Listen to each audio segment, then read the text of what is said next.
So, ladies and gentlemen, it is finally time. I have actually done a review. Now, of course, I've been planning on doing this for quite some time. When it comes to Let's Plays and stuff, I've been going a bit off on them, and I wanted to try something different, so I thought, yeah, why not go for doing this? So, of course, my first review, I had to think of a game, and I decided on Condemned Criminal Origins, which is a game I thoroughly enjoy. It is a hidden gem, in my opinion, when it comes to the horror genre. And yeah, I thought I would go with this. Now, how this video is gonna go is we're gonna start off with the story. So bear in mind there will be spoilers starting off, but I will be doing like a timestamp in the description if you just wanna, just know about the gameplay and stuff like that. And that's gonna be pretty well, it's not gonna be long for that end, I'm still fucking up my words as usual, So yeah, guys, I hope you do enjoy this, and if you do enjoy this, then I'll do more. And of course, you can recommend games to me if you want, and I'll check them out. But yeah, like I said, this is my first review, so it's not going to be, this amazing thing, Obviously, I have to learn as I go along, how to, change things up and get better with whatever. So yeah, let's just do this shit, man.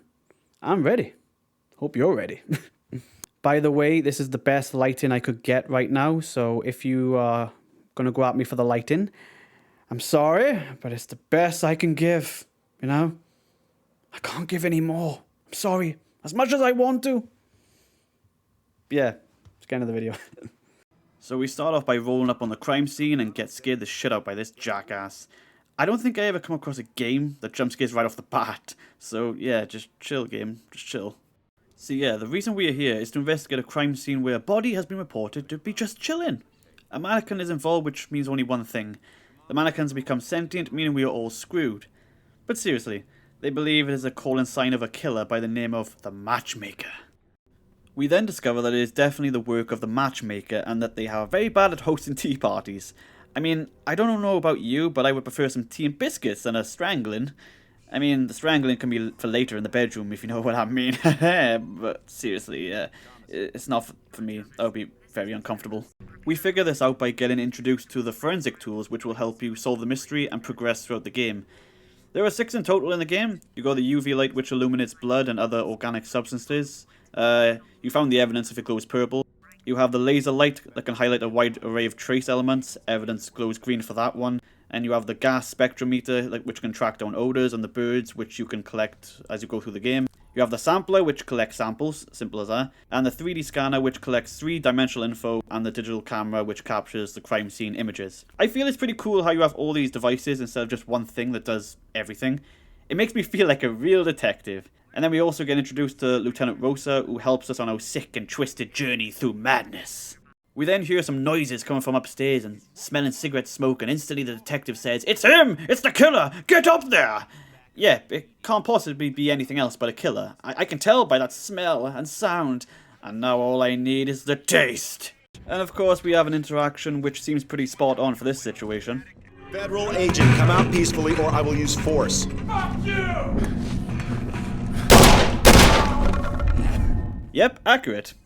We then find the fuse box to turn the lights back on after the Matchmaker turned them off.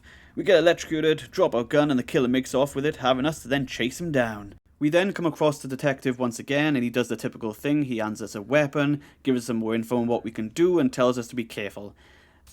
Dude, I think you were the one that should be careful throwing that thing, because you could have ended the game right there. The killer then ambushes me, kills my mates I've known for 15 minutes, and tosses me out the window and flees the scene. He also said to me that we are on the same path of righteousness, and that death will follow. I mean, yeah, whatever, weirdo, like that's gonna happen. What do you think this is, a depressing horror game?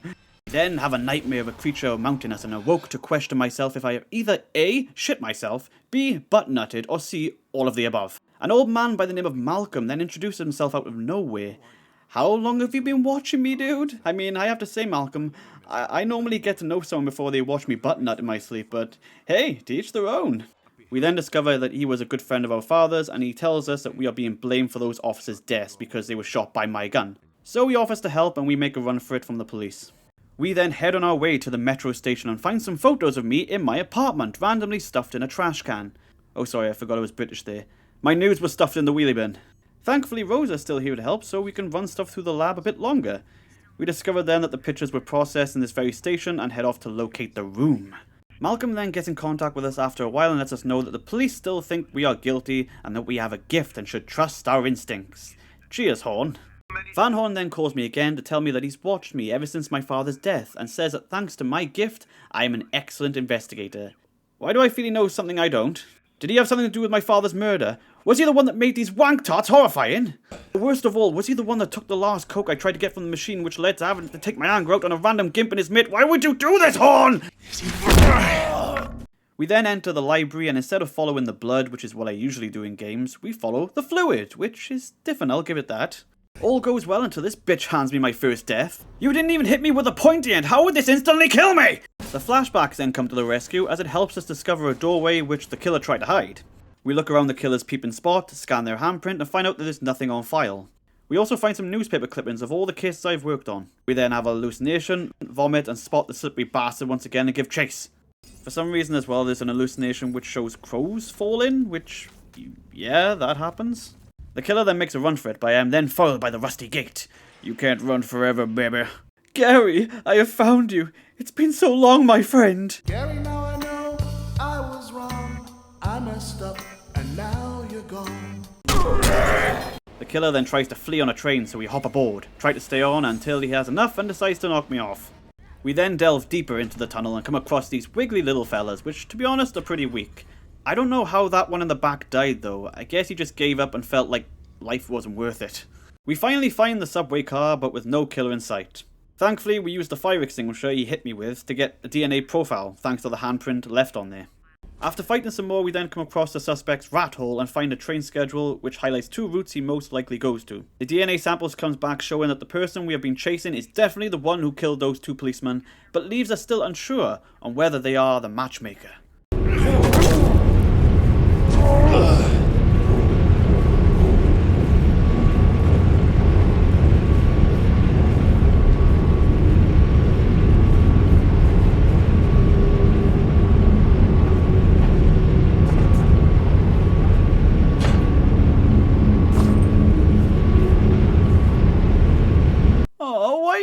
Me. Yeah, something randomly happened in this game which I'm surprised didn't happen more.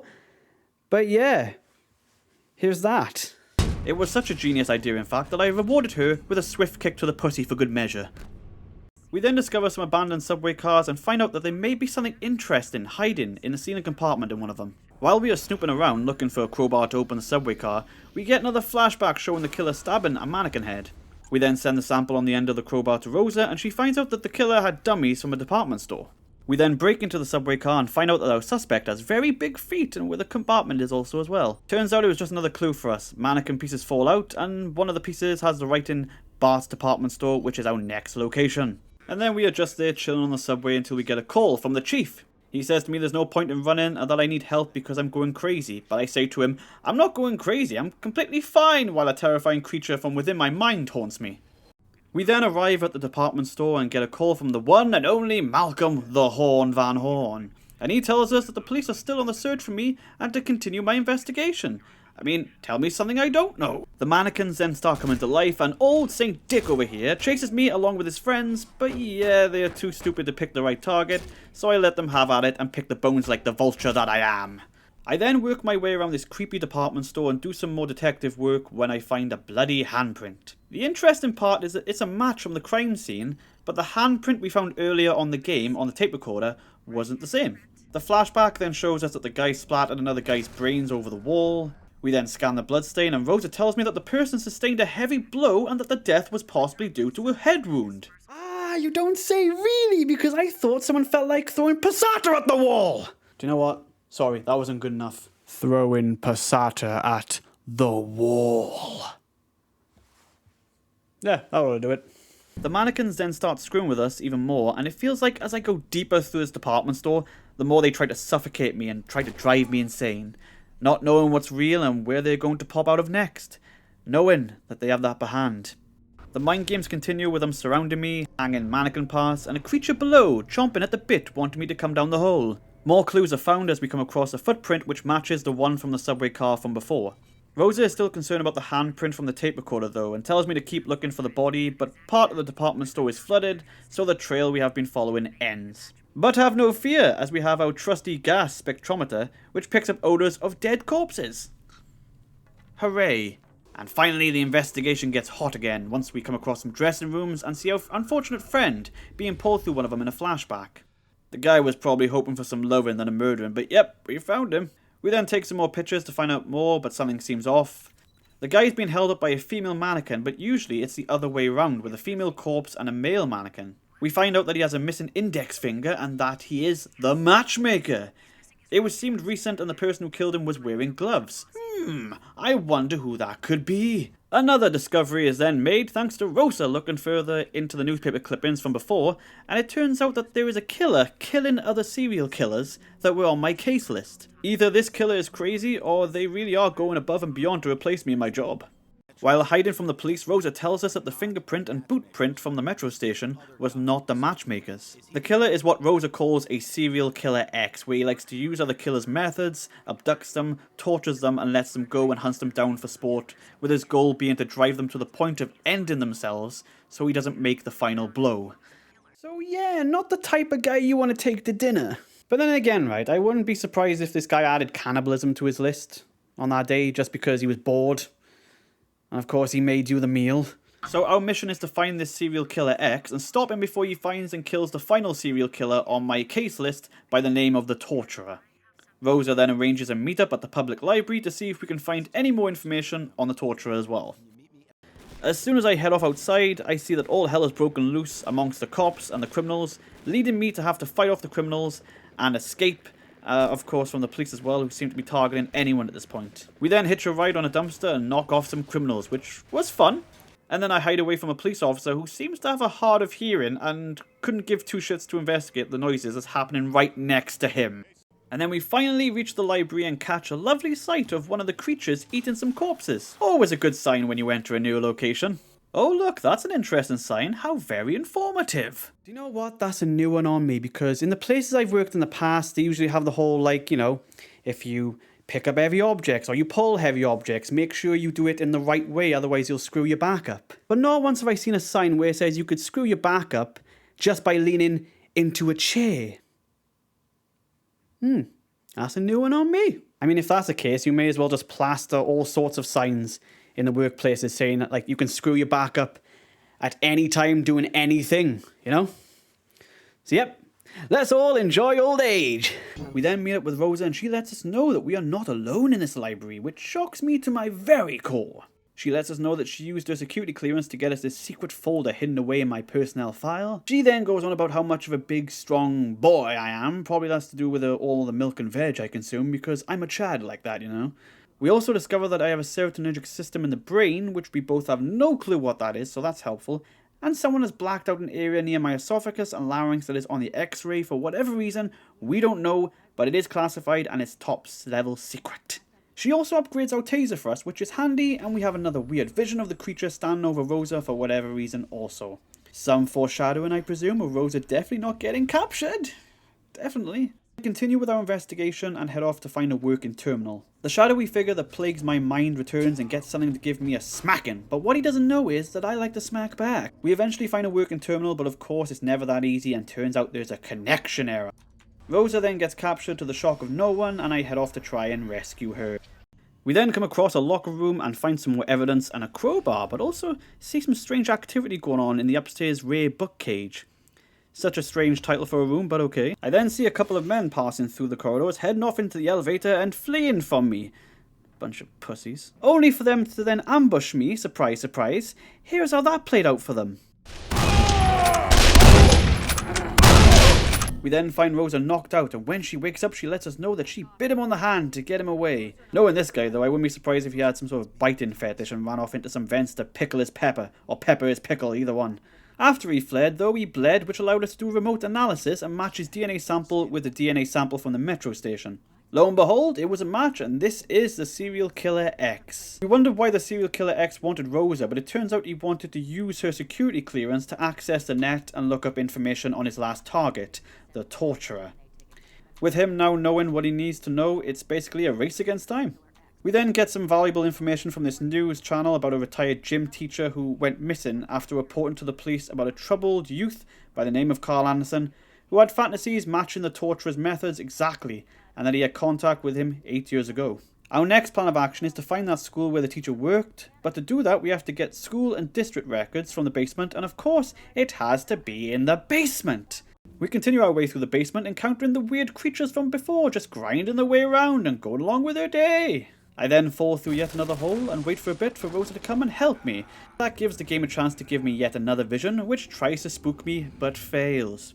We then smack Rosa in our vision, and I'll teach her to get fucking captured from earlier, and then snap out of it, leading her to wonder what the hell I was doing. She gives me a flashlight and I head off to try and find another way around, but of course I encounter more creatures, which don't bother me as much because they're just more of a nuisance than anything with how weak they are. How convenient. Ah yes, that is very convenient, Rosa, just like a lot of things in this game are convenient. Thank you, Captain, obviously fucking convenient. So then I jump down the hole and try to find my way back to the stairs, and yes, there were more of those humping creatures, so don't ask, alright? Jesus, Thomas, it took you long enough. Oh yeah, because I had such an easy, smooth walk through the burnt library just like you did, and definitely didn't encounter any cheesy cock goblins on my way over. Yeah, see? Look at the footage, Rosa. Understand and learn to be fucking patient. We then finally make it and find more information on Carl Anderson and find out that he was enrolled and sentenced to an educational rehabilitation centre for the troubled youth, and the school was located in the worst part of town and had been closed for 5 years. We then see serial killer X listening from behind the glass. Oh, I thought I heard a fapping noise. Man, they can't go anywhere without spanking the monkey. Get him! He makes a run for it, leaving a disgusting trail in his path, unfortunately. He escapes thanks to the help of his friends wanting to fight us, giving him time to slip away. We finally arrive at the school and get started on breaking in until the Horn graces us with his presence and just checks on us to see how we are doing. But we ask the important questions on how he knew we were coming here, and he just responds with, Oh, just a coincidence. Saw you from across the street. Coincidence? I don't know what your game is here, Van Horn, but I've got a job to do, if you'll excuse me. Do you know what, though? I'm glad Thomas is not completely stupid, just being like, oh yes, just nothing wrong here, just enjoy the rest of your day, person I clearly trust and definitely won't betray me somewhere down the line. Just like a lot of other idiot characters. So, I will say this to you, Thomas, good on you for having the right mind right there, so you got a thumbs up from me, buddy. Keep being smart, don't let these fuckers, just pull the wool over your eyes, It never turns out well, Keep that brain right on. You can do it, Thomas. Please, just don't be like every other character. What the fuck am I doing now? Do you know what? I think I should stop. So yes, back to the video. We then enter the school and come across Big Papa here, and because I caught him playing with his Bunsen burner in the act, he gets so angry he takes it out on his cronies. As the saying goes, a watched man never plays in his case, so I don't blame him for throwing a hissy fit.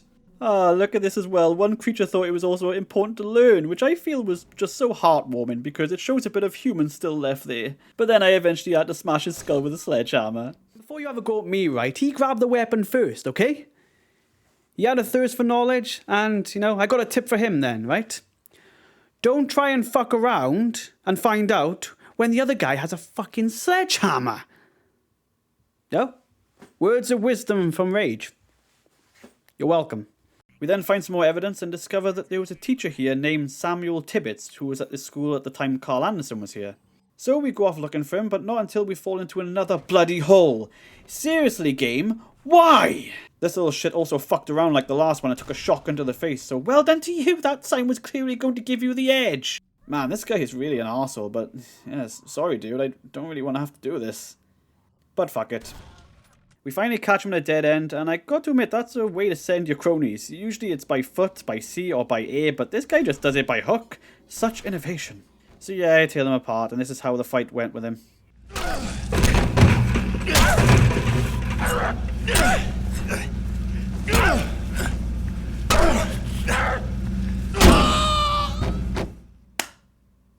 Truly riveting stuff!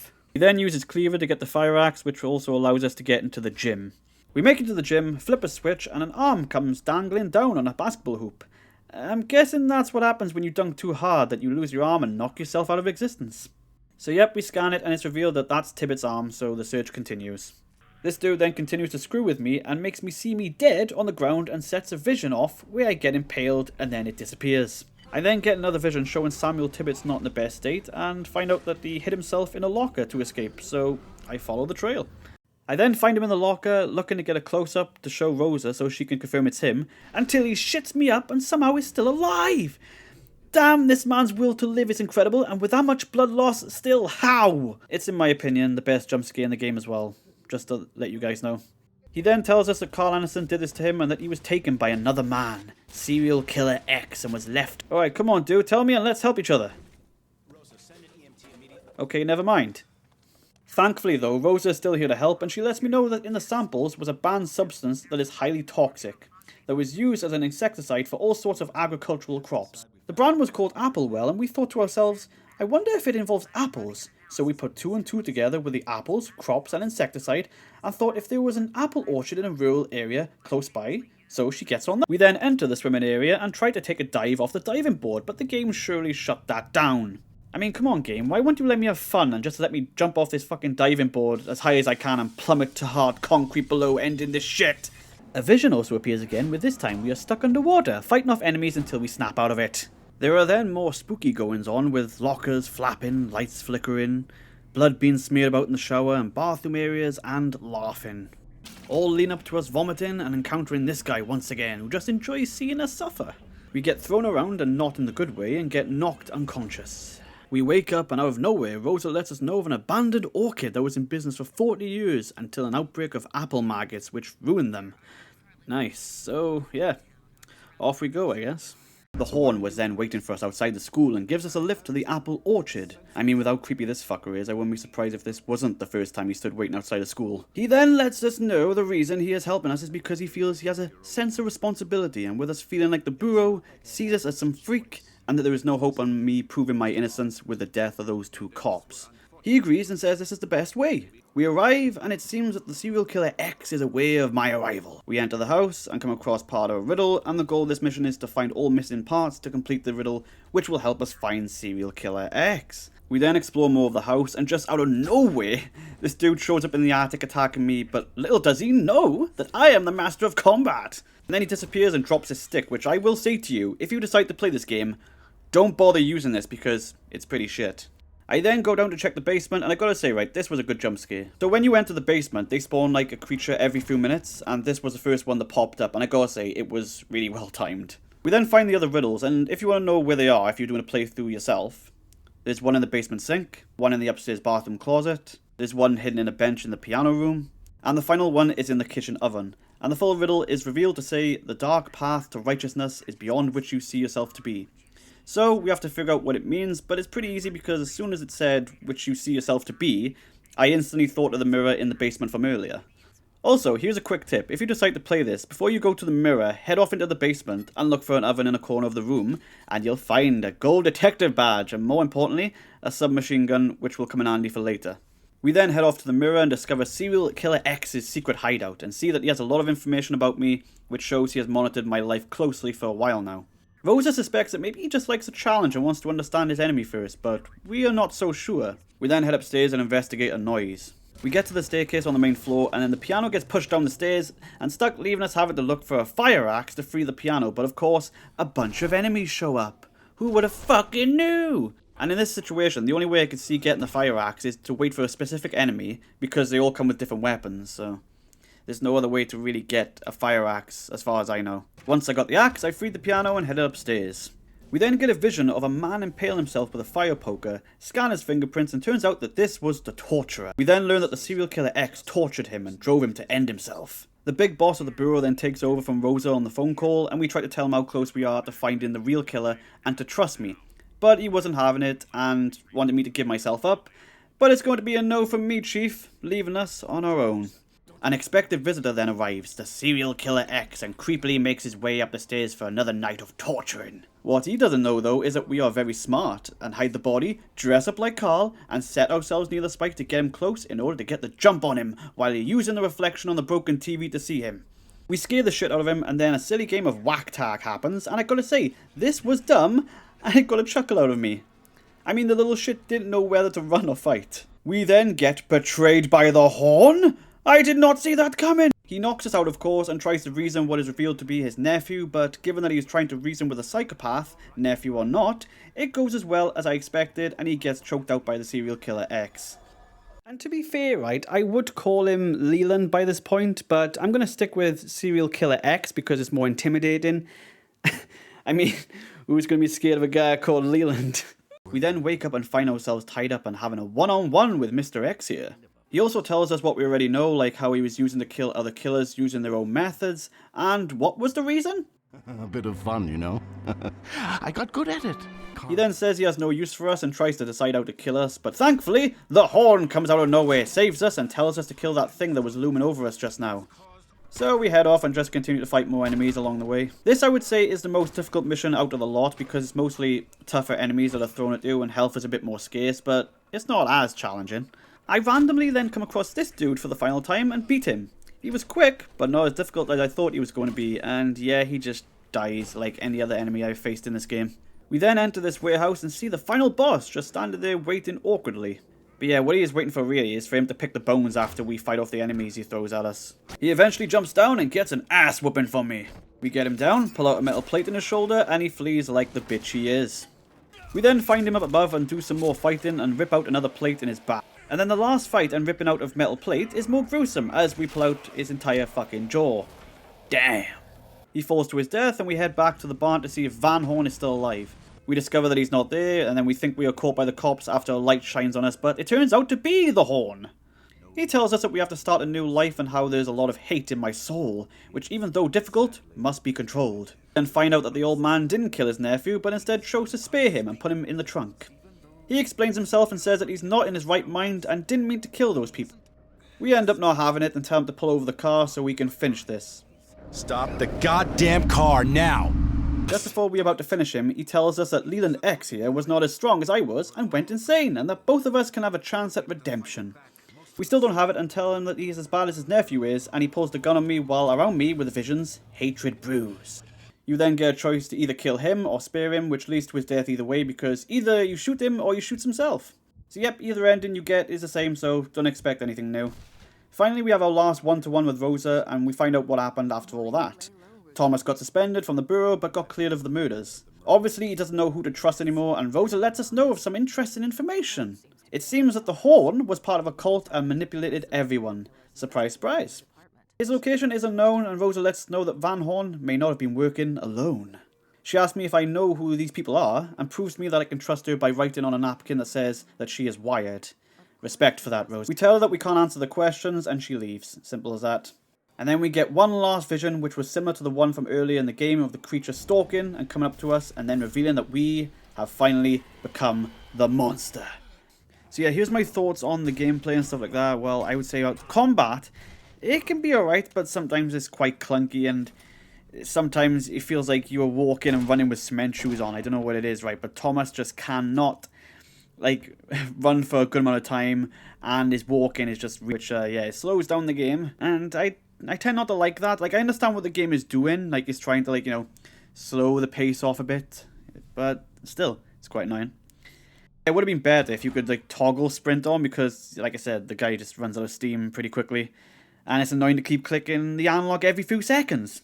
Yep, I feel he just enjoys walking at a snail's pace just to pick. The best weapons in the game, in my opinion, to use are the fire axe, the guns, 2x4 nail piece of wood is pretty good, sledgehammer, and the pipe. And for me, the shovel and the sign is the worst because, well, they can be quite slow and the sign takes a good amount of hits to kill your enemies, so I wouldn't recommend them for combat, but obviously, if you play this game, everyone is going to probably have different opinions on what weapons are good to use and what weapons are. And also, as well, the health is not that scarce, which is good, so you can take a decent amount of hits depending on the weapon that the enemy is using, so you don't really have to worry too much. I mean, when it comes to combat, the enemies you should really watch out for are the ones with fire axes and guns themselves because, well, if you're not careful, they'll blaze you away. I'm telling you, especially if they're in groups, you know? That's when it turns to shit. So yeah, there are 3 types of enemies in the game. You get ones that deal regular damage and take a decent amount of hits as well. Ones which deal not that much damage and are pretty weak, which are the creatures. But they're quite fast and are more like a nuisance more than anything. And you get the big boys, which are slow, but also take a good amount of hits. Combat is pretty simple, just maintain a good distance, don't panic, and wait for the opening. And if you're surrounded and it gets overwhelming, then just try and get a good distance and use your taser. I mean, I think in this whole entire game, I used the taser like twice. Because there are times where I forgot I actually had it, so... yeah, it's good to just try and remember. Don't be like... sometimes encounters with enemies just feel like a Scooby-Doo scene. And I found as well there are times the enemies can be so dumb because, like, in some instances, you could be on your way to walk into another room and see an enemy, but for some reason, the enemy can't attack you while you're still in the area that you were in, giving you that time to just eliminate them with ease.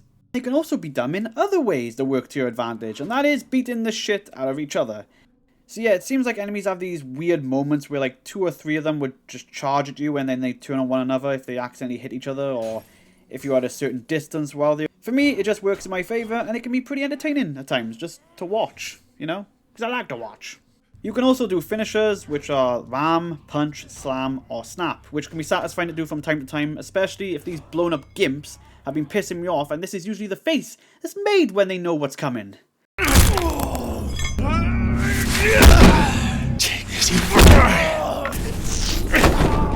Another thing which I think is pretty cool as well is that if you are using a gun and it runs out of ammo and you don't have any melee weapons near you, you can just use the butt of your gun. Because in some games, right, when you run out of ammo, you either run around and panic for any bit of ammo you can find, or just stand there awkwardly looking at the enemy and accepting death. But this one, thankfully, you don't. When it comes to music in this game, it's good. It adds a lot to the atmosphere, especially with some scenes with the serial killer X, especially with the one in the barn. I mean, that just adds, you know, more on the creepiness factor. And then you have the visuals. I mean, for Xbox 360 standards, the visuals are fine, and it can get pretty dark in areas, but overall, yeah, meh. Not much to say, it's fine. How would you prefer to die? I didn't like the torturer's methods much. Too risky. Perhaps a slit across the throat, like the roadside carver. Ah, short and sweet. Or maybe the bone cutter. Neatly dissected the body, removed the internal organs, and labeled them for the police to find. Oh, yes, he was one of mine, too. We were so close to him, but I got there first. Perhaps it would be better if you lost a...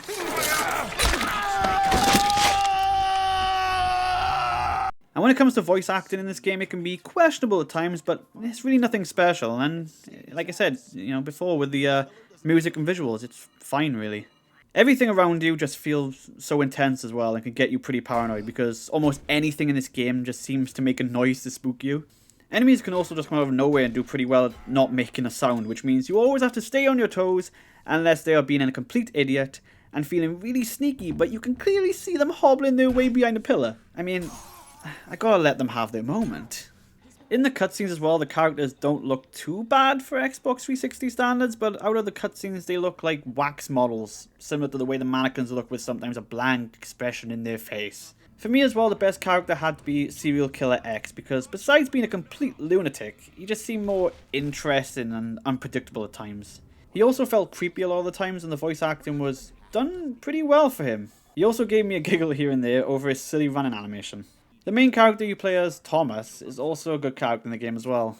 I mean, it seems great to play as someone who questions things that need to be questioned, and anyone in the real world would rightfully question as well. I mean, in this game he actually plays smart sometimes, and I'm just glad he doesn't play dumb like some other main characters in other games, because for me, that tends to get annoying in games after a while, so yeah. And I will say as well, there isn't really a character I hate or dislike in the game also, so yeah, everyone else is pretty alright. You can also find these birds and metal pieces, which are basically collectibles in the game, and they're usually scattered about in each mission. And with these you get rewarded with unlockable art, movies, and achievements. You can also go around and find badges in hidden areas, but they just get you achievements really, nothing else. For me in this game, the atmosphere was nailed on. I mean, in every mission there was always this feeling of that you were being watched, leading you to always needing to be on your guard. For example, there were times in this game where it made me so paranoid that it wanted me to pull out one of my forensic tools to follow a trail, but but I always felt this need to switch back and forth over to my weapon just in case, because sometimes things just went too quiet and it made me feel uncomfortable at times. So yeah, the game just likes to keep you on edge, really. Which is good. It is good. Also, if you decide to play this game, just be ready to be surprised a good amount, because yep, you get a lot of surprises in this game, especially whether it's from creatures stalking you and making weird noises, or just getting ambushed out of nowhere by a gang of criminals. It's so great as well how things can just go from 0 to 100 real quick and just become so chaotic as more enemies come on screen. As you go through the game, you start to see how your actions have started this war with the police and the criminals. I mean, it is partly your fault, because the only reason the police are around these parts is just arrest you and take you in, but you keep escaping, and the war keeps continuing, so yeah. Well done, Thomas. Also, if you explore enough, you can find safes which can be opened with crowbars, which will give you shotguns, and you find rooms which can be torn down with fire axes, or key-padded doors, which require a shovel to gain medkits, which is, yeah, pretty cool. It rewards you for, you know, exploring. And just to let you guys know, the fire axes, sledgehammer, and shovel, whether you like using them or not, it is obviously important in order to progress through the story. Because there's always usually like a door or something you need to knock down, or a gate you need to open. Overall, there are 10 missions in this game, and my favourite one has to be the library mission, because in that mission it just felt more tense, because they threw more enemies at you, there was more ways to get attacked, and in a much spookier setting. It also got more terrifying when you went down to the basement afterwards, because you had these creatures crawling about the place in such a claustrophobic space. I mean, there were also plenty of times they tried to grab my ass through bookshelves, because, come on, I don't blame them, I have a fine ass. So of course I did the same back, but clapped those cheeks even harder. I mean, fair is fair, right? And when it came to this game, there wasn't really a mission I hated or anything, but if I had to put one bottom of the list, if I had to, it would have been the house with Serial Killer X, because there were times I got a bit lost and confused, and whenever I needed to go in the basement, the creatures were just a bit annoying. It was still a good mission though, but just, yeah, if I had to choose one. The save points are also quite frequent in the game, so dying was never really an issue, so there's no like bullshit checkpoints, or if you die once you go back to the start of the mission. You know, no things that make you feel like ripping your hair out. When you die in the game as well, it's just so abrupt, and the first time it happened, it got a little giggle out of me, because usually in games you usually see a dying animation after getting stabbed or shot, etc. But here it's just like, nope, that's it, lights out. So yeah, if you are looking for a game with good jump scares, this is the one for you. They are done pretty well, and you will get some good scares, whether it's in a few cutscenes or just during gameplay. So yeah guys, there we go. And in conclusion, if you want me to give a rating for this, then I guess I did weigh out the pros and cons. There wasn't a lot of them. So yeah, it's got an interesting story, it's got good scares, great atmosphere, and fun missions. And for the cons, I'm just going to say the combat can be clunky at times, and that's about it. So overall, I'm going to rate it an 8 out of 10. And if any of you disagree with that, then you can go and make your own mind up. Or just accept my opinion, and you can all have yours. You can say if it's a 6, 7, 10. You know, put it in the comments if you want. Yeah, are you brave enough to combat me in this? I hope so. Get ready for a battle, baby. So yeah guys, I hope you enjoyed this, and if you were wondering if I would recommend this game, yep, highly recommend it if you love horror and all that sort of good shit. And yeah, I hope you all enjoyed this. Like I said, I will get better at this, and if you guys have any suggestions for like how I can improve, you know, any advice is, you know, accepted. Or in case if you go too hard on me, you will be denied. But seriously, like if you want to suggest me any games to do as well, I will, whether they're good or bad. I understand that some of you may give me some rage-inducing games if you have the chance. And if you do, I hope you fall into a trash can, but also able to get out later, okay? I'm not going to be that sad. But yep, that is it, guys. I hope you all have a wonderful day. Remember to like, subscribe, and all that good stuff if you enjoyed this and you want to see more and keep up to date with me. And all my other links and stuff will be in the description, albeit not very long in there, but you know, used to that. Do you know what? That's a great way to end it, with a sexual innuendo. That's always a great thing to do. But yes guys, see you all in the next one. I'm everybody's favorite weirdo, and I'm out, and I'm peace. See you next time. Oh yeah, I got that smoothly, didn't I? Let's fucking cut this shit, man. I'm ready for some food!